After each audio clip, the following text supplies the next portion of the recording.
Hello. तर आज आपण माझी एकदम गो टू रेसिपी करणार आहोत, पालक पनीर. सगळी अगदी कमी पाण्यात पालक शिजवून घ्यायचं, अगदी 5 मिनिट.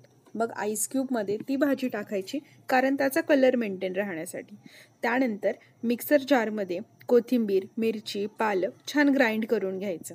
तूप आणि तेल तापवून त्यात टाकायचं जिरं, बारीक कापलेला कांदा आणि लसूण असा ठेचून घ्यायचा, जेणेकरून लसणाचा एक वेगळा स्वाद त्यामध्ये उतर. बारीक चिरलेला टोमॅटो त्यामध्ये टाकायचा, कारण पालकामध्ये लोह असतं.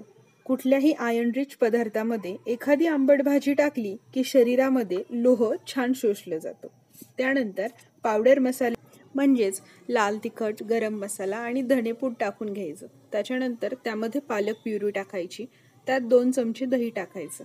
पाणी टाकून उकळी काढून घ्यायची आणि त्यानंतर बटर टाकून कसुरी मेथी कुस्करून टाकायची.